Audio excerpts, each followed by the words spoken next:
Like that last shot, you're never happy about it, guys. You're never happy about it. Yeah. But you choose to do it anyway. Like there's a level of awareness, there's a level of presence to that. There is. And then I think the next step, the nuanced version of that might be, well, why am I choosing to do this thing that I know I'm not going to be happy about? What's underlying that? What's under the hood? What's under the hood, right? And I think sometimes that's the piece where we're like, where perhaps we're not always in a position where we're ready to deal with what we're going to lift the hood up and see. Like we don't maybe have the tools, or I feel that way personally very much. Help Me See is a podcast based in intention, purpose, and heart. Vulnerable, real conversations challenging the norms and empowering you to harness your intentional vision for your purposeful life. Around here, we're not about the small talk.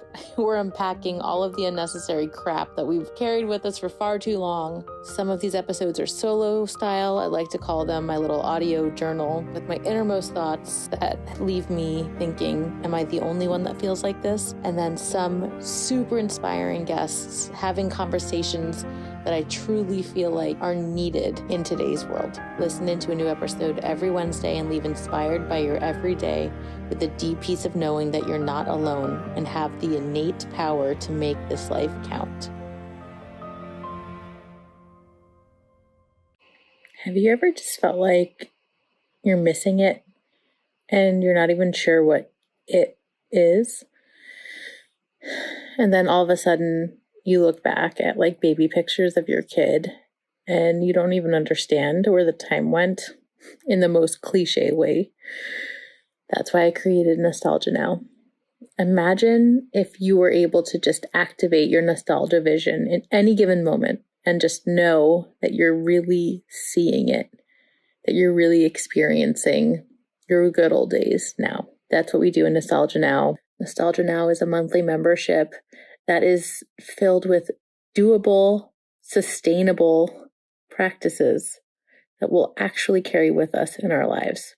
We meet once a month where we connect and make things on purpose, where we actually do something with the photos that just sit on our phone of our precious memories. Join us at the intersection of photographic practice, connecting to your truth, and creative expression so that you can live more of your life on purpose. And because I'm just opening this beautiful community, I have a special offer. If you join with a buddy or a bestie, you get half off. You each get half off your monthly membership fee for the duration, for as long as you stay in your membership. So if you buddy up, you both get half off. Have the peace of mind of knowing you'll never have to say, I wish I knew how important that was at the time. Click the link in the show notes or link in bio on Instagram. Find out everything you need to know. Before we get into the show, though, I did want to let you know that I have a really exciting free offer. So I took one lesson. So it's lesson 10 out of module 4 in my 5-week online course, Manifest Your Memories. And I've given you access to it. All you have to do is sign up to check it out. It's simple, doable, easy ways to remember your actual life. It's called See Nostalgia Now. It is about how you can effortlessly and sustainably capture some really important, intimate, quiet moments of your life, and just reminds you that you do not need to rely on a professional photographer. You don't have to choose between being present and taking the photo. You are the only one that can capture the most precious and intimate and important moments of your life. And I want to gift you this guide. So if you head to the show notes, I will put the link. And when you sign up with your name and email address and request your free access, I will personally enroll you in this free mini course. So go ahead, go to the show notes, click the link, and please let me know. Let me know what you end up taking, what moments you end up saving with one of these super simple ways to document your goodness. Okay, now on with the show. So my friend Megan Moran says that the most unique asset we own is the connections we make to ourself, our peers, and our community, and that currency actually affords us our dream business and life. So with this at the core, Megan created Connect, a much needed retreat for mompreneurs. And I'm going to be there, and I'm really excited about it. And I wanted to share the info with you in case you would like to join us. It is July 13th to the 15th in Chagrin Falls, Ohio. There are also virtual tickets available, but if you could be there with us in person, that would be so exciting. So this is for mama entrepreneurs who are ready to connect with themselves and others. If you always feel either present or productive, but somehow never both at the same time, Megan has 2.5 days planned, chock full of soulful strategy, strength and support, and guilt-free self-care. All of this goodness happening while connecting with people like you that just get it. I'm so excited to be there. And if you're curious about more details and want to join us, head to the show notes and click my special link, and you can find all the info there. And then who knows, maybe I'll see you soon. Hello. Welcome to another episode of Help Me See. Oh, today's a fun one. Today, for this episode, I was laughing out loud multiple times while editing it and getting it up. Today, we have my friend Kylie Fagnano on the show. She is an integrative and functional registered dietitian specializing in digestive and autoimmune health. And she is a hoot and brilliant and so fun. And our conversation took so many twists and turns, but all remaining closely tied to this idea of presence that we've been diving into in the last month. And we'll continue for the next couple of weeks because I still have more amazing guests coming on to talk about it. And, to be honest, this was the first laser focused, this level of specificity around a theme in the month for this podcast. And I was a little concerned that it might feel limiting in some ways, but holy moly, I feel like the conversations have gone to such diverse places that could have never been planned. And it's all because of this magical word that drives us in life. Because what is the point if we're not present for our lives? What's the point of anything and everything we do? So to hear all of these insanely talented and powerful women talking about the huge and tiny ways that they channel presence into their lives and into their work and what that all looks like, I feel like it's so empowering for all of us to hear, because it's just so often we feel like we're not doing it right. It's like, am I missing something? Is this all that there is? All of my to-do list that I have to check off in a day before I'm able to even think about sinking into my life? No, that's not it. That can't be it. I refuse. I refuse. Which is why I'm making it my mission to have these amazing conversations. Kylie and I talked about from life choices, career choices and paths, and huge traumatic, life events, and then digging into her work and how closely mental conditions and your relationship with yourself and food is so emotional, and how it's all tied together with being present to what's really going on inside your body and inside your mind and heart. So this is a really, really good one. I didn't try to cut it down. It's a little bit of a long one, but I recommend coming back to it as you can listen to it, because it's you never know which twist and turn we're going to happen on next in this episode. One thing I definitely wanted to bring up, though, before we head into the episode, is that during it, we go off on a little bit of a tangent about photo taking. And it is actually exactly what I'm teaching my upcoming workshop on, presence through photography. And I'm going to be breaking down how taking a picture actually has the ability to drop you deeper into a moment, and understanding how many decisions, creative decisions, emotional decisions, intentional decisions we're making when we take a photo, even if it's just a super casual, shitty snapshot, or if it's something that's a photograph that you're really wanting to make special and take the time to immerse yourself in presence through your taking of the photo.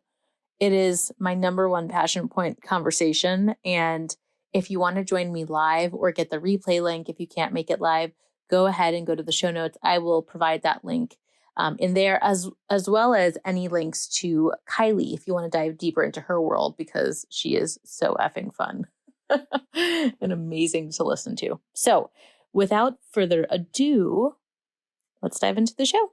Enjoy.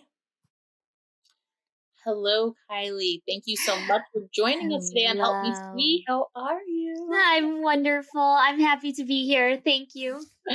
Thank you. And because I posted this on social, I might as well share it again here. Kylie was literally an angel. I had canceled on her last minute because of my crazy migraine, and yet we are still here. We made it happen. I'm going to hold it against her for the rest of her life. It's fine. I was like, oh my gosh, what is she going to say? And then she's like, I said, good for her. Yeah. Oh my God, am I going to be unprofessional? Is she going to think that I'm a bougie bitch because I'm getting a massage to help my migraine? Yeah. I did. I thought all of that. I wanted to. Terrible. You're an awful person. I can't believe you. I know. I wanted to call that out because, I mean, I just feel like it resonates so much, especially with women, of like the bar that we hold ourselves to. Like, even when, and I know, like, Kylie and I haven't had a bunch of one-on-one chats, but like, I pretty much know Kylie's vibe. I knew she was going to be an angel about it. But at the same time, I'm like, do I tell her that I have a migraine? Do I sound like I'm complaining? It's like, at the end of the day, oh my God. Oh my God. You caused yourself way more. And to your point, don't we all? We all? But yeah, you caused yourself way more. I gave it exactly 2 seconds of thought. And I responded with, oh my gosh, I hope you're okay. Glad you got a massage. Let me know. Moving on. And then I went to do the rest of my work, and that was it. So that's for all of us. Nobody cares as much as we think. In everything. In every single thing in our lives, like from business to personal to whatever, no one is thinking into it as much as we are. And if they are, I'm sure they'll also tell you, because that type of person tends to be the same person. Yeah. And if they're that kind of person, you genuinely don't care. Yeah. So I'm so excited to have this chat. Kylie is a integrative and functional registered dietitian specializing in digestive and autoimmune health. And before we started rolling, we already went on a tangent about how deeply necessary Kylie and her focus is, because who doesn't have an undiagnosed something or other that they knew in their gut something was wrong, but everything kept getting overlooked. And that is just in such a strange way, so strongly linked to presence. What this is the theme of this podcast and this month, how to be present to yourself and to your life and to your needs. And where does it end? It doesn't end. Oh, whoa. That was good. Do you see what just happened there? No, you just tied that right together, my friend. Yeah. That is good, though. It is. So many of us ignore the thing, to the point where we don't really realize we're ignoring it anymore. It is about actually being not present, which I think sometimes can be easier to identify when you look back. Can sometimes be easier to pick points where you're like, yeah, I chose to ignore that. When you have a little bit of distance from it. Totally. Yeah. Yeah, but then you look back and you're like, but how did I not see it then? A little bit separate, but this reminds me, my second kid was a complete surprise, shock, unplanned. And I look back. We love those. I didn't I didn't find out until like well past Miss Period, because I wasn't surprised that I was late, because I was like vigorously exercising for like the first time in a long time. And I was like, oh, that's why. But I was eating, like, I ate a whole jar of pickles. How cliche could I have been? I was eating a whole jar of pickles by myself. And I'm like talking about it. I'm like, pickles are so refreshing. I'm like, what? There were so many obvious signs that I was pregnant that I totally missed. Bingo. The example of not being present. Just thinking that you all of a sudden love pickles. Wow. Also, a pickle is not refreshing. Yes, it is. It's so juicy. I don't like pickles. I'm not a good person to ask. I actually hate pickles. I hate them. If I ever got pregnant and I started eating pickles, that would be the telltale sign. I would. You would know. But I mean, it's like, I'm weird though, because I don't love dill. Like, I don't love the herb dill. I don't either. Sprinkled on my things, but pickles I don't mind. But I love them when I was pregnant. There it is, guys. It's not an old wives' tale. Be present. Pay attention to the pickle. Oh my gosh. Okay. Well, okay, before we get going, because we obviously can talk, I want to hear a little bit about your story and your background and what's brought you here today. And then we'll dive into the goodness. But we need some background on you, Kylie. Okay. So, how did I get into this? So I knew that I wanted to be in a sort of health-related helping profession, right? And I mean, I think how many of us kind of relate to that. I want to help people. I think it's a very innate human thing. So I felt that. I started in physical therapy. Decided halfway through my program that's not what I wanted to do.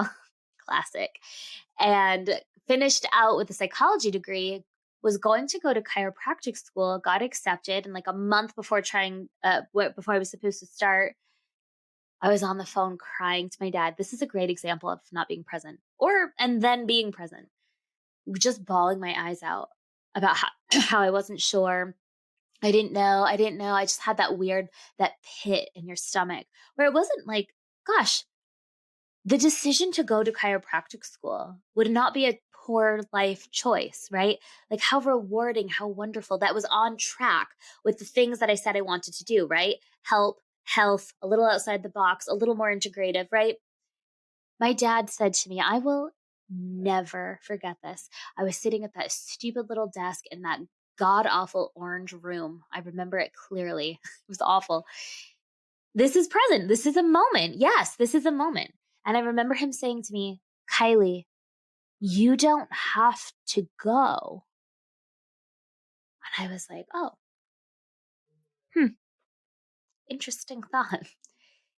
And in that moment, I just stopped crying and I decided I wasn't going to go. And they put my application on hold and I took the year off. And then I went to grad school for nutrition, which was the right thing to do. And so now I'm a dietitian and I have a private practice and I do integrative and functional, like very deep, vulnerable, connected, like work with people.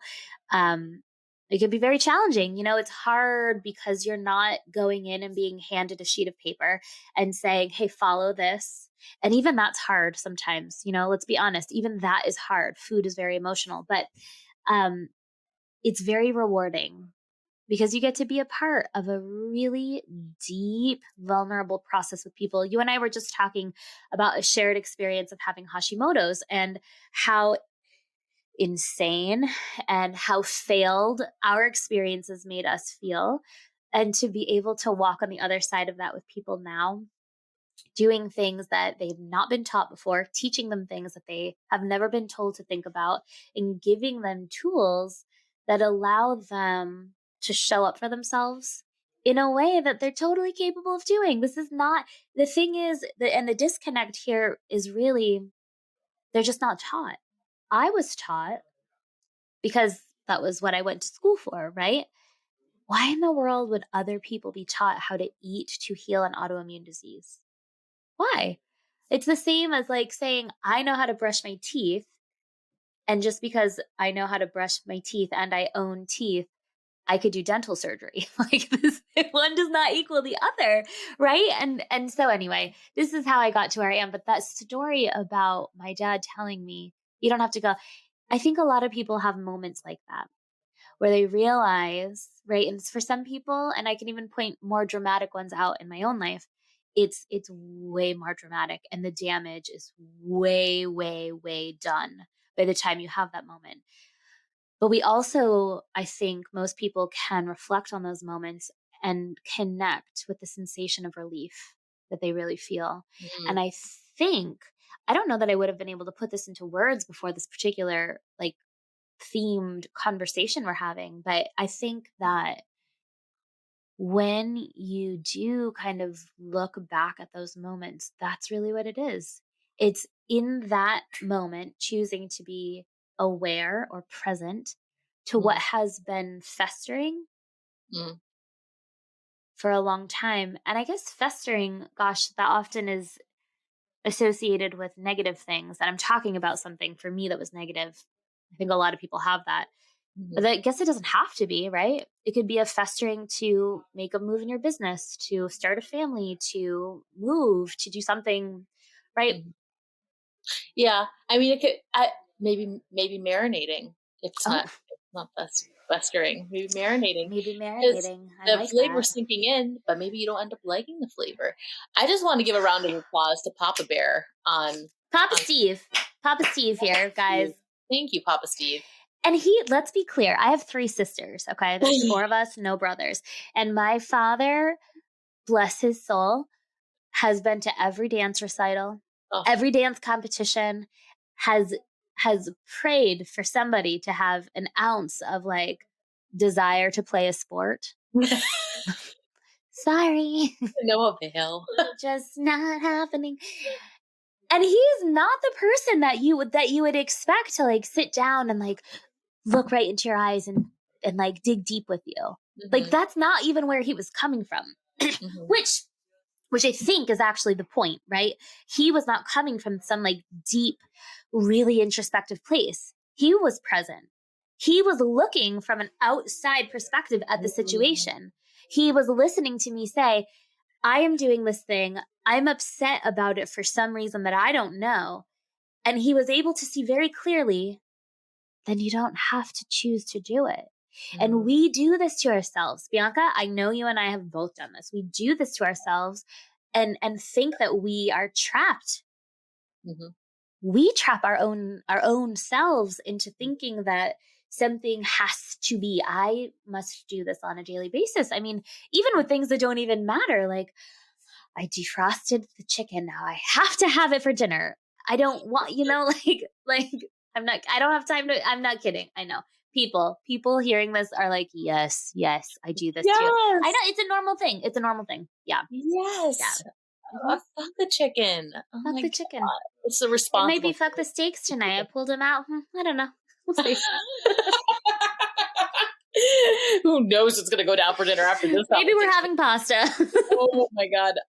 So it's so funny as you were talking about that, I have my own Papa Bear moment, but it was like opposite for me in that it made me realize that I had what I had to do. So I went to school. I didn't even go to school out of state. I went to school. It's like 3.5 hours from home. And my parents drove to drop me off at college. And I ended up with a full body rash. I was so horrified. I'm like, I don't even know. I missed all of like orientation week because I was taking oatmeal baths in my parents' hotel room. It was so terrible. And my dad looked at me. My dad is like quintessential, overprotective, worrywart, Italian New York father. Love him like, already. I love him. You don't have to stay. You could come home. You don't have to stay. And as he said that to me, I knew I have to stay. Like, I'm gonna choose to stay. Like, but it was like so comforting that he said that, but also it felt very dangerous for me to like accept that level of comfort and just go. And it surprised me that he said that because I remember the same Papa when I was like little in like playing soccer when I lived in New Jersey and it was in winter and it was snowing and it was so cold and I don't want to play. And he's like, you could quit, but you made a commitment and I really don't think you should quit. And I did it. So very surprising that he gave me that out, but I didn't take it. But what I'm trying to say here is that what you're hitting on with this outside perspective, sometimes I don't even think it's about someone saying the right thing. I think that sometimes just someone making a comment, I find for myself personally that sometimes it's easier for me to get clarity when someone says something that's not what I want. It's so much easier for me to say, no, that's not for me, than when someone says something that is like what I want to hear almost. Yes, I understand exactly what you're saying. Yeah, because you have there's almost a visceral reaction to it that sort of informs, that's how I feel about that. Well, if that's not it, then it's something else, but that's not it. Right. I totally relate to that. Yeah. Do you ever get wrapped up in taking too many people's opinions about something, especially something that you're feeling really uncertain about? Like you actually don't feel like you can connect to your own gut feeling about it. And so then I like to ask people around me, I either really like to, or I'm like, don't talk to me about this. I'm not interested. I don't want your advice. It's like one or the other. Do you do that and then find that you're like, wait a minute, where am I in this now? I don't actually know anything about how I feel. I think that my way of doing that is like the sourcing, the crowdsourcing thing. I think that I don't realize that I'm crowd surfing or sourcing. Either. I think that what I'm doing is my inclination to be like radically transparent. And sometimes I think it's helpful. And other times I think that I use it as a way to like, make other people feel more comfortable to like really like, no, look, I'm a shit show. Look, like, oh, you're impressed by me. Let me show you all the things that's wrong. And I don't think that's bad, but I also think that like, let's find like a balance of what feels good, like own the good as well as be honest about the bad. But yeah, what you're saying, I think about when I was naming my kids, and then at some point I couldn't understand if I liked a name more because I was being rebellious about what my mom didn't like, or Totally. You were. I mean, probably, right? Sure. Yeah. Yes. Yeah. Because then you don't even because when you're doing that, you're kind of like opening yourself up to not only people's opinions, but like your dynamic with that actual person. So yeah. Blah, blah, blah, blah, blah. Right. Okay. So you're hitting on something for me here. Yes. I have found in the last few years that I feel like I'm a pretty open person. I don't feel like I am. I'm a pretty open person. Sometimes to a fault, right?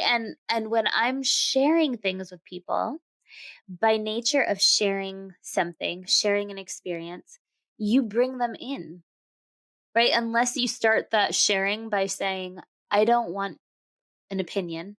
I'm not asking for advice. I just actually want to share this with you. I'm not interested in what you think about it, which, it might be worth mentioning. I've not ever said that, right? So if you don't clarify that, then you invite this person in. You can't tell somebody, I'm going through this really difficult thing right now, especially somebody who cares about you, and not expect them to have an opinion, not expect them to kind of like take some stake in it for you because they love you and they care about you. And as a result of that, and gratefully having people around me who love and care about my well-being, all of the opinions, here they are, right? And it really is so challenging. I'm curious to see other people, if you feel this way. It's challenging to then find myself in that and to stay present with my own feelings and my reactions and my thoughts about a situation, separate from, to your point, the thoughts and opinions from people coming in combined with my relationship with those people. So I think, well, one, I've actually had this conversation before. I've heard of it framed in talking about relationship, like, you know, partnerships, and saying, like setting them up for success with the expectation of what you want before you even begin speaking, of like, I'm just looking for space to vent. I don't even want to talk about it, but here it is. Because I've had both reactions when I get frustrated with whatever advice is coming at me, but it's my partner, so I say whatever I want. Yes, and I'm like, yes. Not helpful, not helpful, not helpful. But then when he doesn't say something, I'm like, aren't you going to try to help? So there's no, Yes. no way. But everybody just felt seen. Oh my God, your advice sucks. Or why aren't you giving me advice? Gosh. I'm not looking for advice. I don't want you to say anything. Hello? Did you hear me? Are you going to acknowledge me at all? Or am I speaking to the wall? Am I speaking to the squat rack, or are you going to respond to me? Okay. What's going on? Exactly. Something I do. This is so bad. This is turning into like my worst traits episode. Something he does when I make him uncomfortable is he'll like fake yawn, and I call him out. I'm like, that wasn't a real yawn. Let me take that one step further. This is one of my top fucking pet peeves. Okay, when people do this.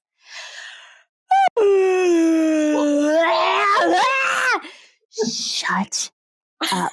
That is absolutely not necessary. And you're scratching my very soul.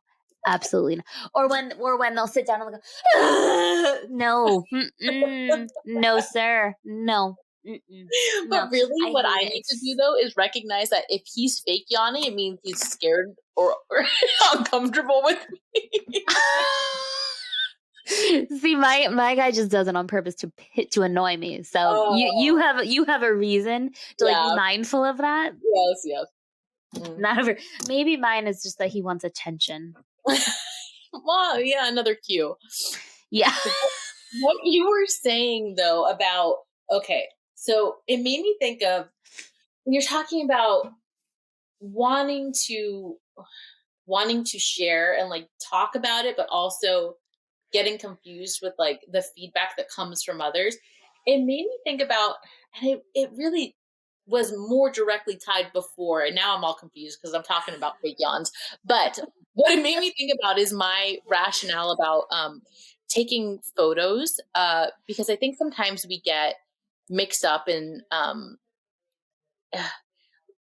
I believe that our photo taking is like a visual diary of ourselves. And I think that sometimes we can get really mixed up in thinking about if we're taking a photo of something, it means that we're open to posting it, or it's something positive, or it's something to remember. And like, why, like sometimes I'll offer to take photos of something that's like a really hard time for someone, or if someone's in hospice or whatever. And they'll say like, why would I want to remember this? But I'm like, it's not all about the photos that you want framed or the photos that you're going to like put up for comments on social media. Sometimes it's like, I'm sure that you can relate to this. It's that when you're wanting to speak it out loud, I think that someone can say, well, if you're talking to me, why wouldn't you want my response? But sometimes you just need to say it out loud to hear yourself talking about it. Because when you're having to say out loud something, it's forcing you to like put it together in a way that you can't in your mind. And if you really are talking to yourself at a, or a wall, you're going to feel crazy. So you do need another human to do this. No, I think you're completely right. Yeah. Yeah. Hearing yourself out loud, it's just different. I'm going to, recently somebody shared this with me where she realized that she was passing somebody on the street who looked like she was talking to herself. And then she realized that this person had headphones in and that she was clearly just on the phone. And it made her realize that whether she was talking to somebody or not, if she was just going for a walk and had headphones in, she could have a conversation with herself about the things that she just needed to say out loud to get out of her body, to get out of her head, to hear herself speak, to be able to have a response to. I mean, I have conversations with other people by myself daily. Mm, mm, mm. That is for another health professional to discuss. However, nonetheless, I think it was I think the idea of allowing that to be so cathartic and that tool of just put headphones on. Nobody is going to assume you're talking to yourself. They'll think that you're on the phone. And but then you can kind of like move yourself from point A to point B, or point Y to Z, depending on where you are in this, right? So I think that's interesting because you're right. There's something important about being able to acknowledge everything that's going on for you in a moment, even if the end goal is to be able to let it go. Specifically, if the end goal is to be able to let it go. I think that it takes a lot of practice, a lot, like years or decades of practice, to be able to separate you from what you're experiencing. Like your true being separating from the thing that this like body might be experiencing, right? This is a thing. This is what this is a meditation thing. It's taught this, but I don't know what that's like. Like, this isn't even a new concept to me, and I have no idea how to go about doing it. I feel like sometimes I get these glimpses of it. So in the meantime, right, there has to be a way to approach that. There has to be a way to get there. And so if we're talking about the idea of trying to let go of something that feels uncomfortable, which you and I have had a lot of shared conversations about, then yeah, talking out loud and looking like a crazy person just might need to be on the list. Right? Yeah. Because this is how you can go decades of your life. This is why I believe that starting a business is like personal growth on steroids, is because you are forced to write the words and to speak the things that you've glazed over your whole life. I can't even tell you how shocked I was.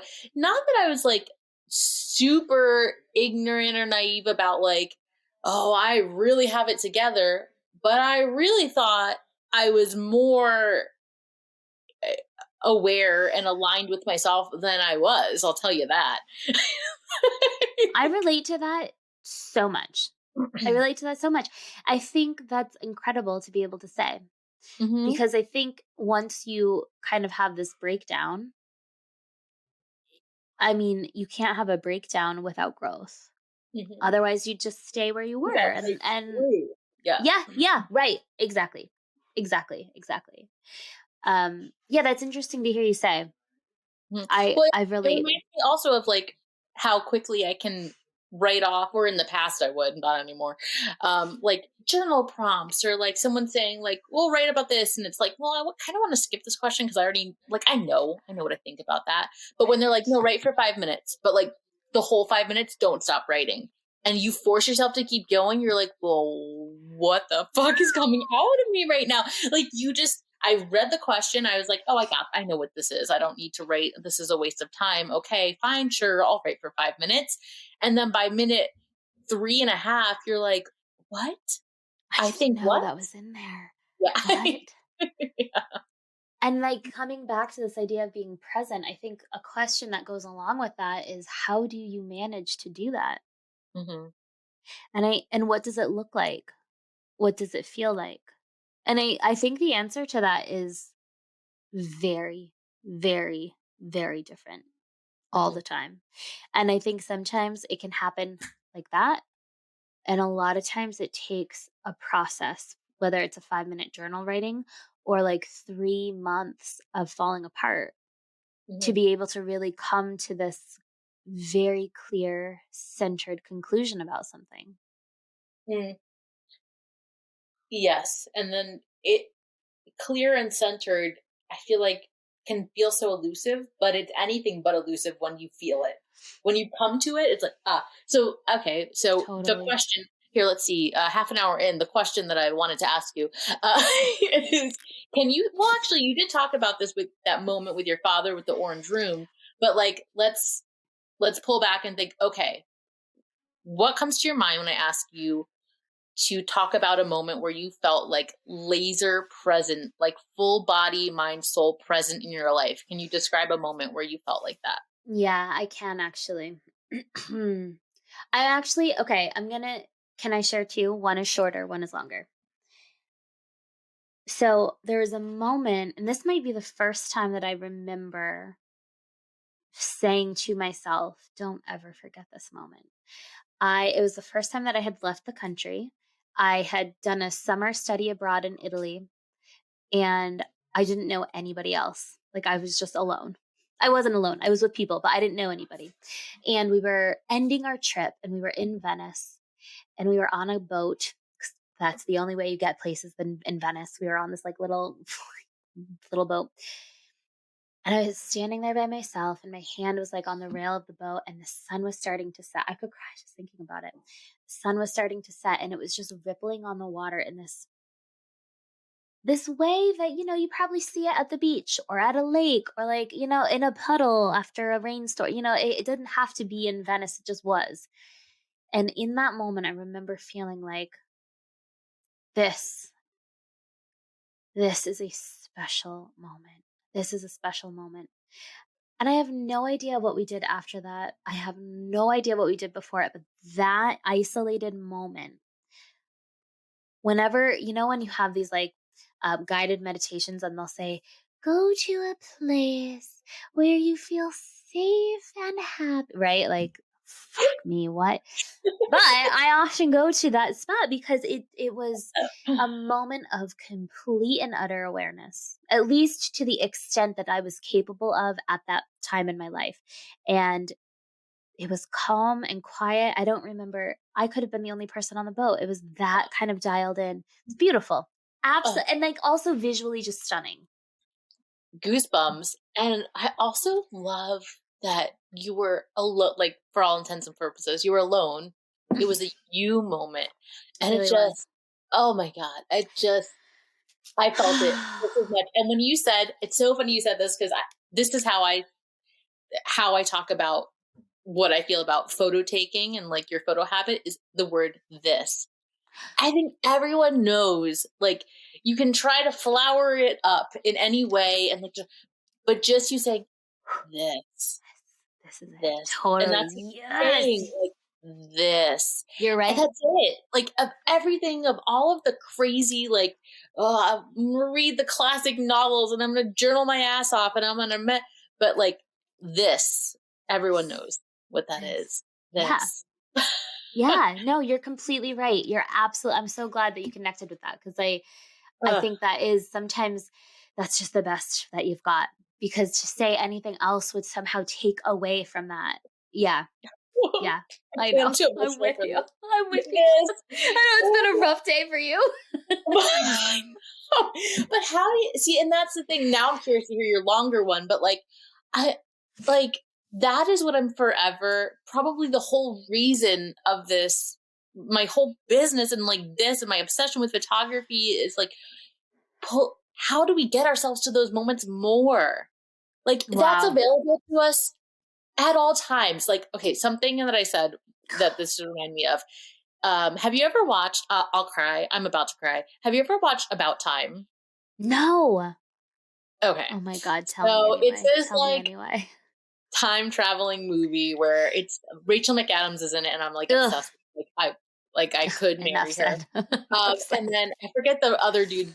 Of course, I forget everyone else in the movie. But anyway, so it's this moment in time where him and his dad, they can time travel. It's like the thing with the men in the family. And anyway, obviously she's pregnant, and in time travel world, that means that you can't go back because it won't be the same. Like whatever, you can't go back anymore. So he's saying goodbye to his dad for the last time because his dad's whatever. Anyway, so I have this moment, and I talk about this in my first, this is not a weird plug. Like, this is literally, it just fortuitous that this is like what's making me think of it. I talk about this in my first ever masterclass I ever did, trying to get people to understand what I feel about intentionally photographing moments and how it pulls you deeper into it. So in the scene, they are just, he's like, is there anything I can do? Or is there anything you want to do as this is their last time together?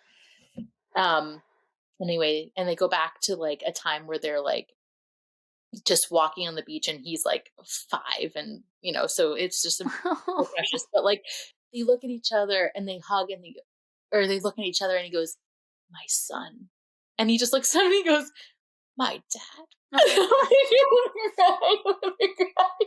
Why are you doing this to us today? But I can't. You have to watch the movie. But like, this is terrible. Why are you doing this? Also so beautiful. But like, this is what I'm saying, is that like that moment is available to, and I know we'd be psychopaths if we had them like all day every day, but like the fact that like no one knows when you rarely know when it's the last time, and like just that richness, like that richness that they experienced in that moment together is available to us all the time. And I know that we don't always want it either, and it's there's a reason why things are special, but at the same time, like, I believe that we can have them so much more often than we allow ourselves to have them. And like the fact that they knew, and they just looked at each other, and all they needed to say was my son and my dad. And also the moment they chose to go back to for their last time together was just them just walking on the beach, a casual day. Like, that's Nothing also crazy. You would never know that, like, if you could like while they were having that moment, they could never know that in 50, 40 years, whatever, that's the moment they would choose to go back to as their last one. Totally. So it's such a mind fuck, and it's just so, and I use photography in it because like that's like an excuse. It's a tool to like pull you into the moment, but it doesn't even need to be that. It just, oh boy. I think that I think this is such an interesting thought, because it is available. There was nothing special about that moment. Yes, I was in Italy. Yes, it was like a summer abroad, blah, blah, blah. But like I said, that moment could have happened in a puddle on like the street out here, right? And I think it is interesting. I think we get in our own way of allowing those moments to happen more often. This is interesting timing. I just yesterday saw or read or watched something that said something to the effect of, we are always one conversation, one stranger, one phone call, one email away from our next miracle. I think that was their words, right? So you could fill that in with one blah, blah, blah away from our next whatever. Mm-hmm. Like whatever. And I just thought, like, that realization, the fact that that is true, right? Whether you want to believe it or not doesn't change that it's true. Right? A fact is the fact. Although the whether or not you want to believe in it and think about your existence in that way does inform how often it can happen, right?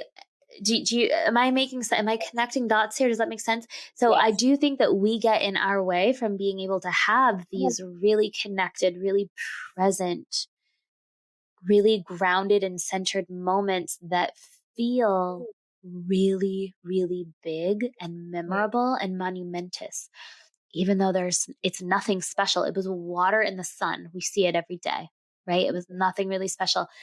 And so that's interesting. I'm going to take that from this conversation and just think about, how can we allow moments like that to bubble up more often? Because I don't really think it's about creating them. I think they're just there. They happen. That you can choose to allow what's going on to be those moments. Mm-hmm. Because I know I get in my way. I don't remember, I don't have moments like that a ton. I mean, I can think of a handful, right? I think most people probably can, but it's not like, yep, here's my moment. Every single day of the week, I wrote it down because it was so memorable, right? To your point, like you'd kind of feel insane, but it's just an interesting thing. And I think that's an interesting thought that you brought up. Yeah. And yeah. I'd also, and of course, devil's advocate, I don't think that it's even healthy to put the pressure on yourself to do it. But what you were saying about just like allowing it to bubble up, like just making yourself available to it happening. Like what you were saying about how you, whether you believe it or not, it is so. Yes. Like, yeah. Right. Totally. Whether you choose to minimize the fact that we're on a pebble floating through a black abyss and you so happen to be here, like that's what's actual. That's fact. Whether like regardless, that'll give me a panic attack if I think about it. So I won't. Don't do it. I just got over a migraine. Don't do it. That is true. So whether or not you make yourself available to like, well, this thing I really want, this miracle in my mind could happen. It's probably way more likely than the fact that you're even here. So yeah. So tell me, what's your other moment? So the other moment is, and I think the reason it comes up is because I think it's a nod to how this can also be true.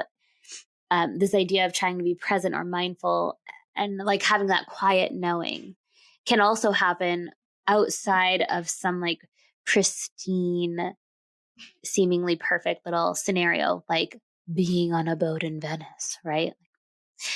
And I had this moment actually a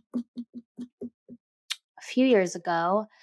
I was getting divorced, and there was a long period of time, felt really long period of time, where I was not, like I had learned information. It had really changed things. Some people would have been like, fuck you, I'm out. And that just wasn't my experience. And I remember feeling the worst sensation of being untethered simply because I didn't know what I wanted to do. I didn't know if I wanted to try to make this work or if I wanted to like go into this complete black of unknownness as I was simultaneously like completely falling apart and feeling like I've totally lost my entire life. And I remember the moment where I realized I can choose in this moment, in this scenario, to do nothing. And choosing to do nothing is actually a choice. And that is an active decision. It's an active choice. It's not a lack of action, nothing. It is, I am actionably choosing not to make a choice right now because I can't. I'm not capable of doing it in a way that makes me feel like I'm going to land on the right choice for the right reasons. And in that moment, things shifted tremendously. And I had to stay in that spot for a very long time as well.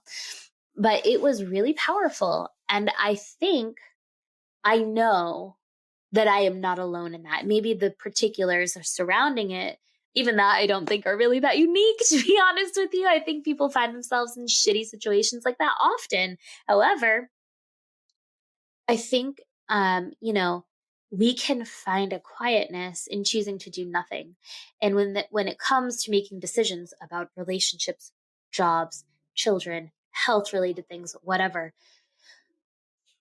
being able to find that quiet place of choosing nothing for now, I experienced so much perceived power in that spot for myself.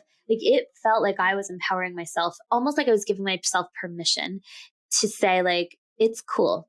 You don't have to know what to do right now. And for now, your choice can be nothing. And it gave me something to be able to say, right? Because we're at this point where everybody was involved. People knew, like they all had their opinions. They were all saying like, this is what you should do. and to be able to say in return with a mindful sense of being present for your experience, I'm choosing to do nothing, felt like a very legit answer, as opposed to saying, I don't know what I want to do. I feel so lost. You know what I mean? And it's not really a different answer. It's not really a different answer, but it is. It's a different lens. And it mattered. Oh my God. I have full body goosebumps again. That is so exactly powerful. That is so powerful. It's more powerful than choosing something right off the bat. I mean, especially if that's not what you don't have like a gut feeling. You're like, I can't sense myself right now. So I'm choosing to do nothing. I can't sense myself right now. Yes, totally. That's it. And I know that is not a unique experience to me. I know all of us have felt that at some point. I can't connect to myself. I don't know what I need. I don't know what I want. I don't know what the best decision is. With some perspective, you look back and you're like, actually, you did know. You always knew. You shouldn't have been there in the first place. And you always knew. And this was a whole symptom of like this other thing. And now it's time to deal with that. Right. Like, right. We do this to ourselves. And I mean, gosh, doesn't that connect to this idea of like, how long are we going to ignore things that some part of our deep selves knows? And I'm going to say it this way too. I don't think that it's always a matter of ignoring those things. I don't think it's always a matter of ignoring them. I think sometimes.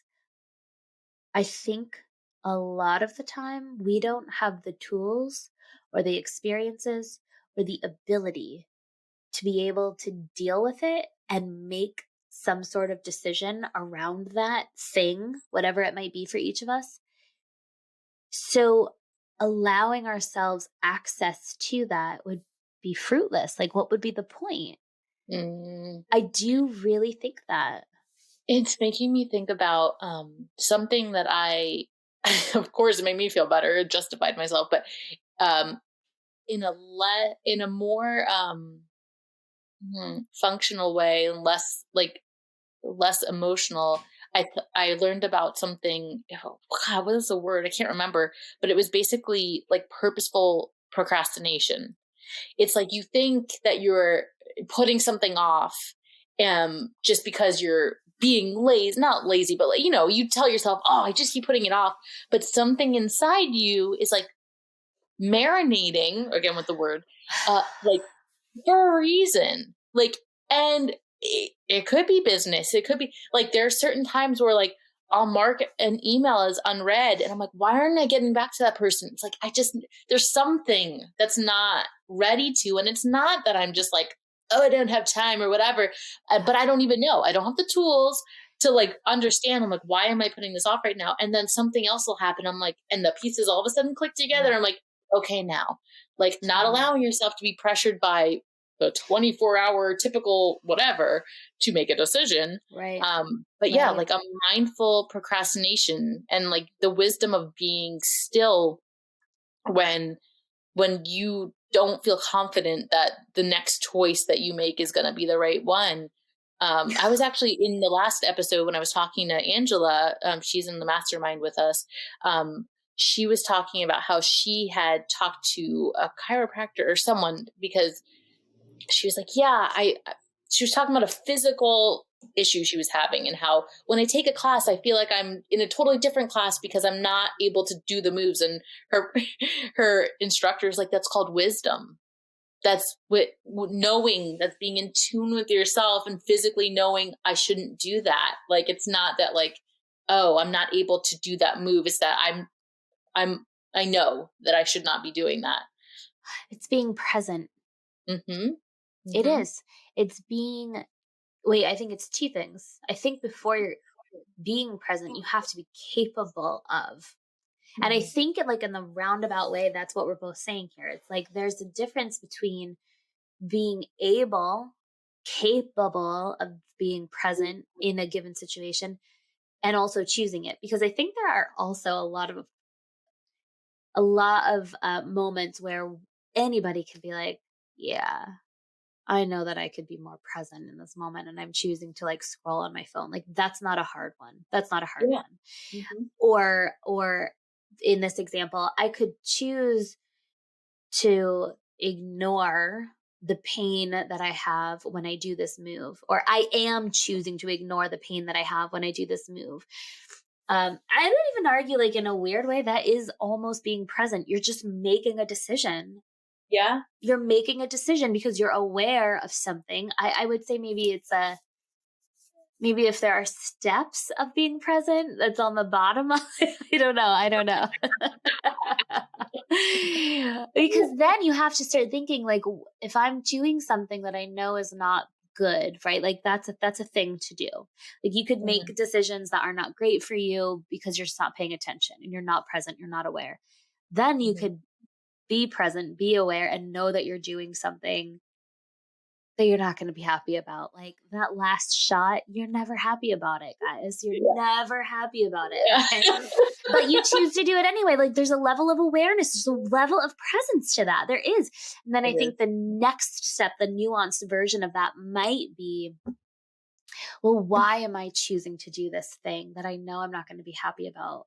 What's underlying that? What's under the hood? What's under the hood, right? And I think sometimes that's the piece where we're like, where perhaps we're not always in a position where we're ready to deal with what we're going to lift the hood up and see. Like we don't Mm-hmm. maybe have the tools, or I feel that way personally very much. Mm-hmm. I don't know. Maybe it's a cop out. I don't know. I think it's way more sophisticated than a cop out, though. Yeah, Because there is the whole like I know that I'm doing something that's not for me, but like I'm choosing to experience this. I want to experience this. yeah, And I think that there are times where, I don't even know that, yeah, maybe we don't have the tools to figure out what's under the hood, but also it's just like, you don't want to deal with it. Like when you yeah, said, I'm choosing to scroll and, instead of being present, I use as an example of being present to like what I want and my needs. Like the other night when my kids are in the bathtub and like, who knows how often they're going to be able to do that. Like, and they're so cute. And I knew it was like heartbreakingly cute, but I still was like, you know what? I'm going to go let him handle this. I'm going to go scroll in the bed because I needed to numb out. I just yeah. wanted to. And that's what I needed. And that's what I did, so knowing, I think that our tendency to make things good and bad, and this is the right and this is the wrong, like being present to myself instead of being present to my kids is totally right as well. I think you hit a super important thing there, because the same thing being done in two different ways is categorized in two different ways, right? Like you could scroll on your phone, not even thinking about it. Like maybe you're not being present, or you could choose to say, I have 10 minutes while the kids are in the tub. I'm going to go do this thing for myself. And just because it happens to be the same thing, it's a totally different situation. Yeah. I love Yeah. that. I love that. Yeah. Yeah. Yeah. I also wanted to mention, like, so something about what you were saying about taking pictures, even if it's about an event, for example, that might not be happy or might not be something that people traditionally would want to remember. Mm-hmm. I think that's really important. I think that's really important. I remember, so my sister was attacked by two Rottweiler dogs when she was 5. I was there. I was 7, and it was like her entire scalp was torn off. Her carotid arteries were both exposed. She had like her ear was bitten off. It was very, very, very traumatic and dramatic. And so when she got to the hospital, my mother was taking pictures, and everybody was kind of like, what the hell is wrong with you, woman? Like, your daughter is dying and you want to take pictures. And she was of, of the same mindset here, where she was like, my daughter's not dying. This is something that happened to her in her life. This is something that is happening to my family. And I don't know that she would have necessarily had the wherewithal to use these words at the time, but this is certainly where it was coming from, right? And now every year on the anniversary of this thing that happened to our family, that imprinted the way in which our family, existed, every year we go back and we have these things to look at and to see, this is really fucking terrible, awful, awful, life-changing event. Thank God we have something to go to. Thank God we have something to look back on, to connect with, to help us remember, so that we can continue to, this is a thing that the healing is continuous, right? You just like shit keeps coming up that you don't even know about, right? And to have those moments, I'm what a cool thing that you're able to offer people, to be able to hold space. Those events deserve space to be held in the same way that like a Sweet 16 does, right? Just because it's not happy doesn't mean that it's not impactful. That's really what it is. It's impactful events, more so than happy or celebratory. Oh my God. Oh, yeah. Yes. It's like this is what the way I say it is that these breadcrumbs, these photographs, they're breadcrumbs, and you don't have to look at them, but knowing they're there are these like little balls of like comfort and healing and opportunity, really, because who knows if it's going to be comforting or healing for you. Totally. But they are there, they exist. Like, it reminds me of when I took selfies of when I was like at my worst in postpartum depression, and like looking at the photos that I took that were, when I put makeup on and like smile with my new baby, make me incredibly uncomfortable because I see myself faking it. Totally. But when I look at those pictures of me where I look like complete shit and I was literally it was the worst I've ever felt in my life, I feel such compassion for myself that I've never experienced looking at myself feeling compassion before, until I look at those photos, and then I'm able to understand how far I've come. And it's like these little it's like bookmarks. It's like, okay, whoa, that was a life of mine. That was a version of me. And I can see how far I am from it, and I can have compassion for myself. It's like insane. Wow. That is incredible. And it's like, it's a tool in a way that provides an opportunity to be able to tap into something new. Not tap into that experience necessarily, but the new thing that comes as a result of not being in that place anymore. Exactly. Or a new version of what you might feel if you still are in that place, right? Like I never really thought about photos or pictures from that sense. But when you were saying that, that memory popped into my head immediately, and I thought, well, that is just true. That's just fucking true right there. Yeah. Your mom's impulse to like her honoring that impulse in such a, in spite of like fear of being judged or whatever, like that was her way, not only of like for the future looking back, but like processing an event in real time. Like, I remember when my beloved dog died, and I mean, it is the worst thing that's ever happened to me thus far. And not only did I like I couldn't look at his face afterwards, but I took photos like before he's wheeled away. I've never looked at them again. I don't want to look at them again. I don't know when or if I will. Like, in fact, when I'm going through my scroll on my camera, when I get to that month, I like close my eyes and keep scrolling because I never want to see them at this point. Yeah. But even when I got home, we were so shocked. It was out of nowhere. He just dropped. I mean, my partner he humored me. We both didn't even know what to do with ourselves. We sat on his dog bed, like we were sobbing, and I just took a picture and I never looked at it again. I just felt like I needed to do that, and I didn't know why. I didn't question it. I did it. I still don't want to look at them. Yeah. Maybe one day I will, maybe one day I won't. But like the comfort that I have of like something so huge happened, the hugest thing that's happened in my life so far in a bad way, I know that I documenting it in some way. and that's there. And if I want to look at it, if I want to go under the hood and look at it, I can. And if not, I won't. But like making a permanent decision of not taking a photo because it's too much to bear in the moment, it could be the right decision for you, but it also could close an opportunity that would be healing later. I think the word opportunity is the thing, because it's these are the moments that they're really, really hard to put words to. The words don't exist. I mean, even still, could you even put words to that experience for yourself? No, but you have a photo and the opportunity, the option to choose to revisit it, along with all of the words that you're going to know and feel and see and hear in your mind when you see that picture, if you choose, right? But I think the idea is that you have the option. You have the choice that exists, and it might be really healing for you someday. Exactly. Or like whatever, put your own situation in this, people, and just like, it could be the thing that you need to see to be like, oh, I'm not her anymore. That's not me. I'm not there. Or how am I still here? Right? Like, that's helpful too. Like, can you even believe that your whole family like looks at those photos like yearly?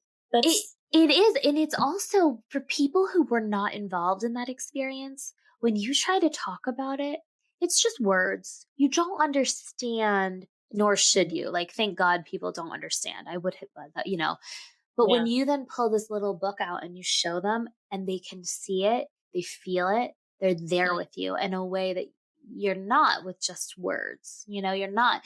And that is helpful, I know, for us and our family in feeling seen and acknowledged and feeling like we can share our story.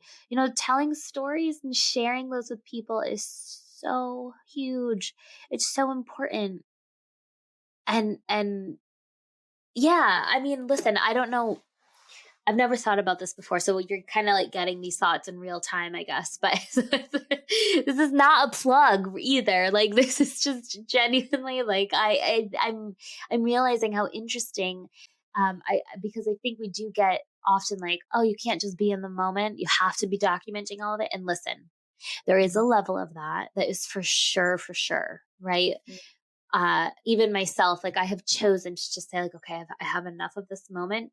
For me today in this, I actually just want to be here. But when it's helpful to have something to tell the story and help you revisit that present moment, that's, I know. And it's like, just making exactly what you just said. You're like, okay, I have enough. I'm going to be here. Or I don't even want one. I'm going to be just making that decision that takes you like half of a millisecond. You're like, do I want it or not? And also the opportunity of like, when you take the photo, is it a quick snapshot? Cause you're like, I literally just want to have this and then whatever. Or is it, no, I want to take a photo. Like, I want to really, because when you take a photo, how I not only think that it doesn't have to be a barrier to presence, but actually can help you be more present, is because you're making so many, like, people think, oh, I'm not creative, or like, I take shitty photos. You don't understand how intricate and how many decisions go into taking a fucking snapshot. Like, you're literally choosing, you have a million options. You're like, no, I'm responding to this. I'm going, whether it's funny, dramatic, serious, beautiful, I'm doing this, and I'm going to choose how far in this frame I go zoom in or zoom out. And I'm going, you know what I mean? Like, there's just so much intentionality that people downplay and don't understand that they're doing. And that's why I think that there's like literally like going through your photo scroll is like a sense of self-discovery. It's like, oh, like I was feeling disconnected from, I'm like, when you're with your partner, you're like, I feel very disconnected from you, even though we're like with each other in the same house. And then I did my monthly, like I looked at the photos from the last month. There's like none of him. I'm like, if you're not in my photo scroll, then I feel like that's not a coincidence. This is my proof. I'm telling you. So crazy. I feel that. Yeah, that was just such an interesting way of kind of connecting all of this about being present. Yeah. My gosh. We went on a beautiful tangent So that I'm many like of them. so grateful for. I like literally like my goosebumps are like,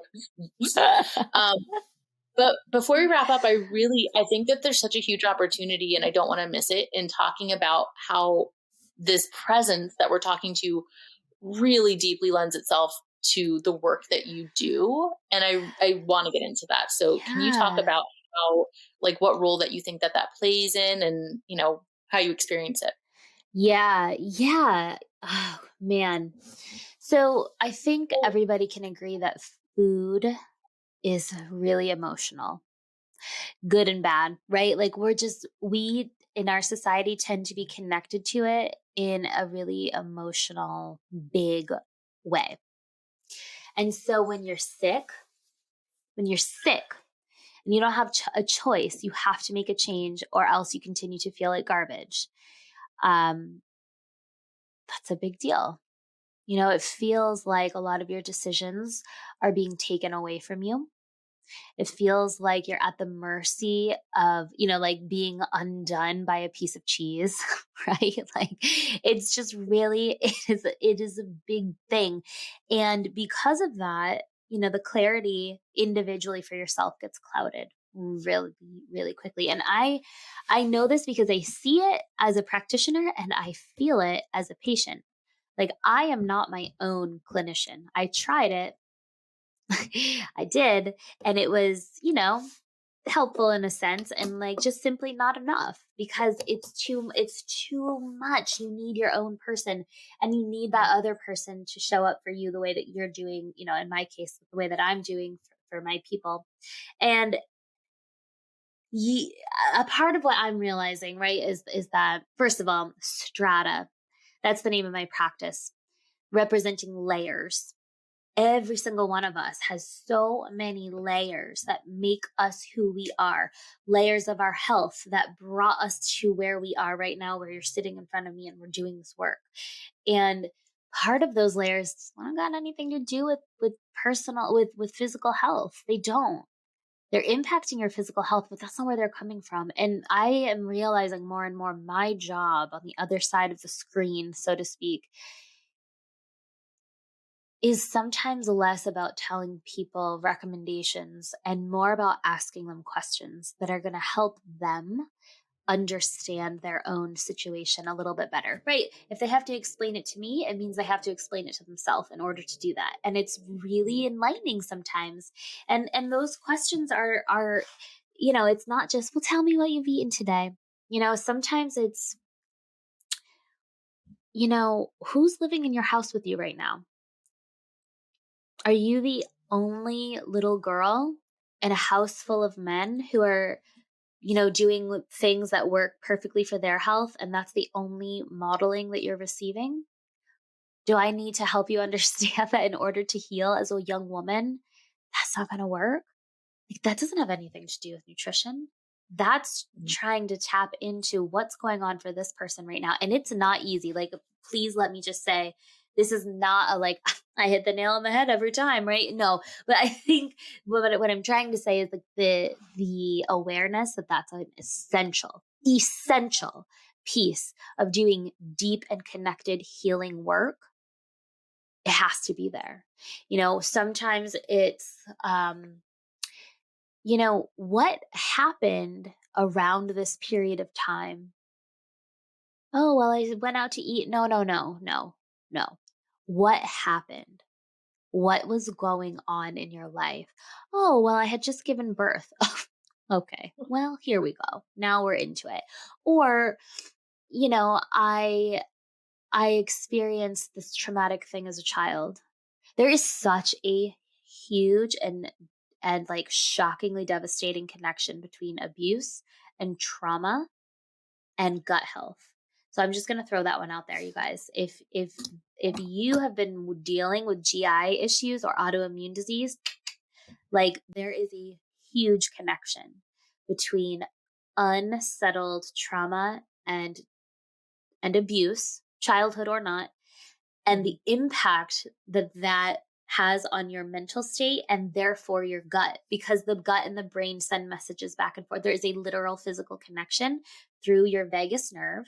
And when you are dealing with emotional distress, your mind and your brain obviously take that on and then inform your gut accordingly, and vice versa, right? Like, it's insane. It is so wild. And so to ignore that fact, to ignore that piece, to not ask those questions when I'm dealing with digestive health would be a huge disservice. But people don't want to hear that sometimes because it's hard. It's really hard. And I meet people where they are. That's okay. No problem. But I want you to know that this is not going to go away. Right? Mm-hmm.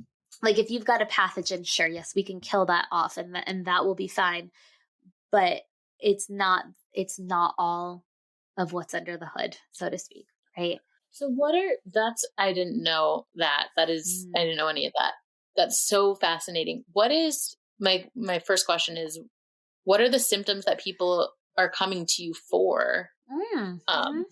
What is like the symptom, like the surface, like, here I am of everything that's going on under the hood? Yes. Okay, so the top ones are this: heartburn, bloating, or like, I wake up and I look like I'm 4 months pregnant, even though I'm not, type of feeling. Yeah. Yes. Yep. You're seen. I see you. Yes. Oh my. A lot of constipation, diarrhea. A lot of people who are told you have IBS and then they were handed like a low FODMAP sheet to follow, and I have no idea what that means because it's super complicated. And the people who are handing them the sheet also don't know what it is because they were never taught. It's not their job to know, right? It's a whole thing. So a lot of people who are just completely exhausted, like zero energy, migraines, joint pain, brain fog's a huge one. Yeah, it's all of these things that connect your brain and your gut. They each inform each other. So the cool thing is that, if one is messy, the other is messy, which means that if you clean one up, you're going to help yourself start to clean the other up. So it is, I mean, even in the science, it's called a bidirectional pathway, which just means that you impact one, you impact both. So from a healing perspective, that's great. Bang for your buck, right?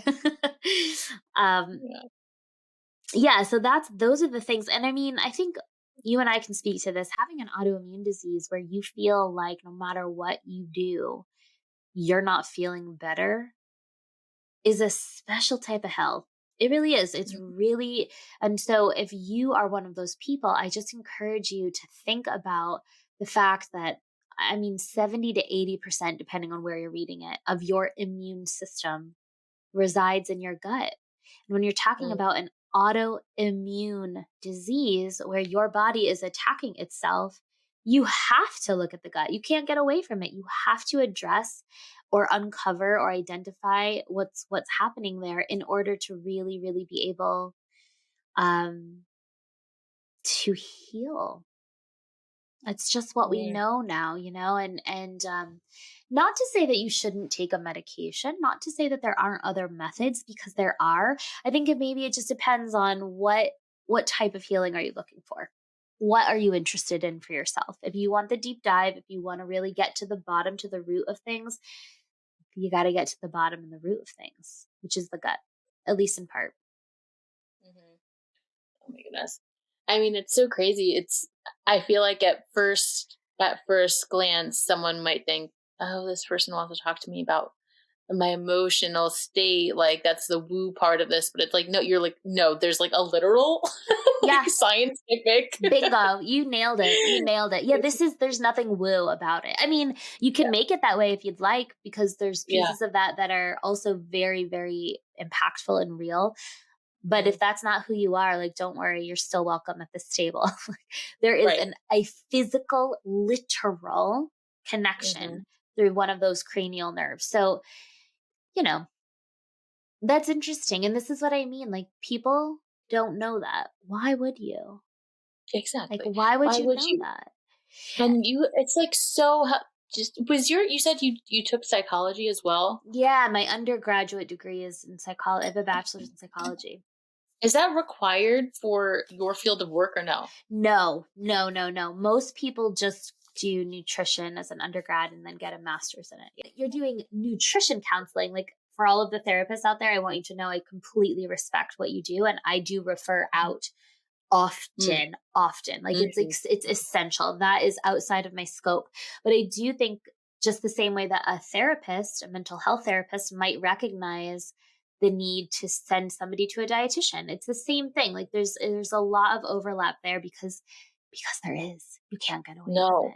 This is the gold of what you're saying, is like the connection, the connecting points, the connecting of these worlds, because all of them are like worlds. But like the fact that you're able to at least have like a heftier grasp, because you did study psychology in your undergrad, to know what to at least recognize, to be able to like help inform. Because I even I have an autoimmune disease, and like some of the things that you just called out that I am very familiar with, I would not even think, like, up until recently, that I'm now having more gut problems and like super bloated and whatever. Yeah.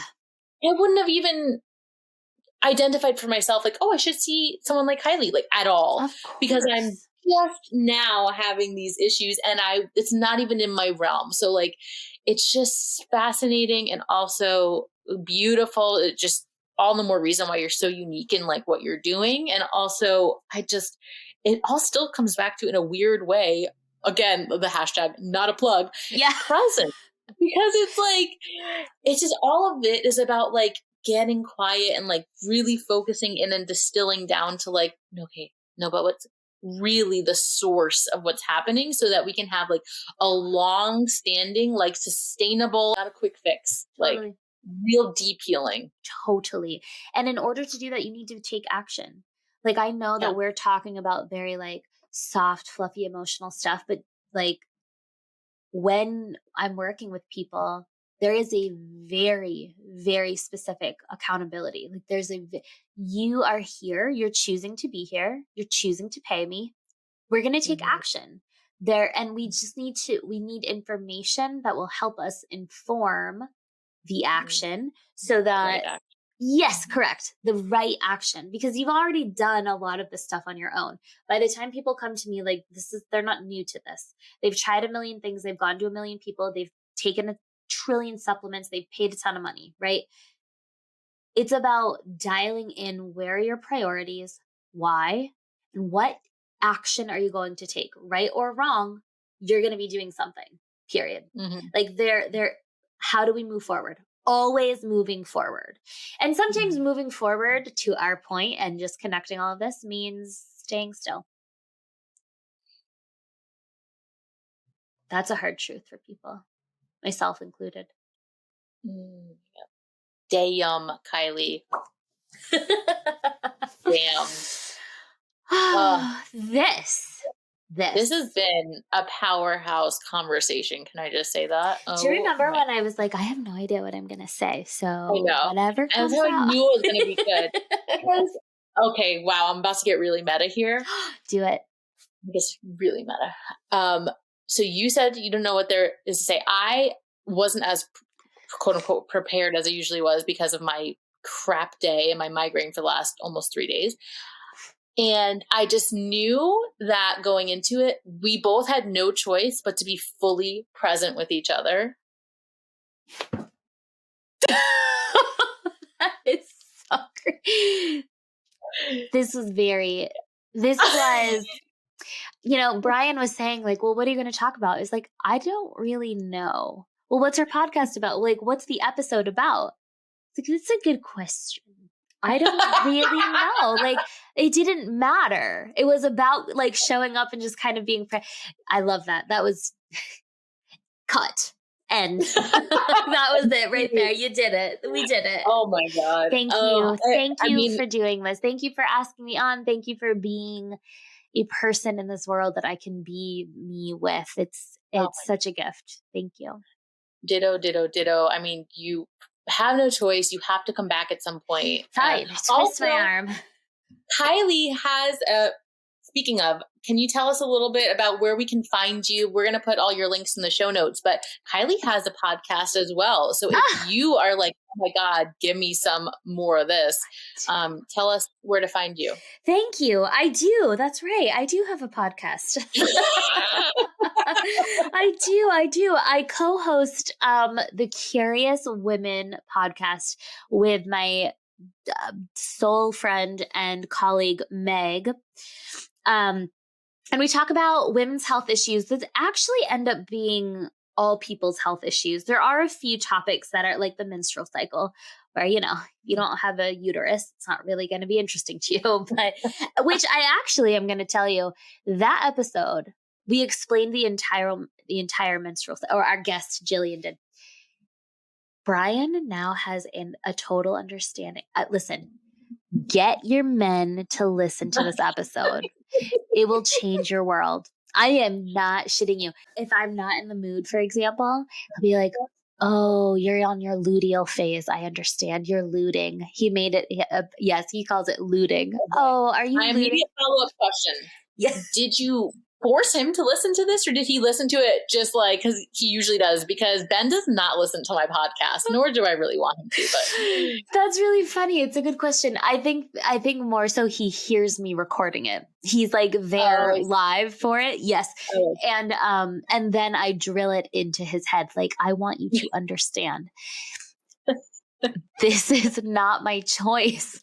Like, don't you think women would also just want to be like running around feeling like they want to have sex all the time? Like, I bet that would be great. I'm so happy for you. Thanks a lot. Let me teach you about this menstrual cycle, okay? Oh my God.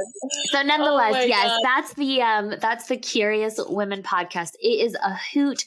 It really, our goal is to give people really, really valuable information and action steps, but also to just make you laugh. We have a lot of fun. And then on Instagram, I'm at the Gut Therapist. So the .gut.therapist. And stratanutrition.com is my website. Awesome. We'll have all of that in the show notes for easy access. Perfect. Thank you. I know. The one and only. Thank you. Until next time. Until next time. To be continued.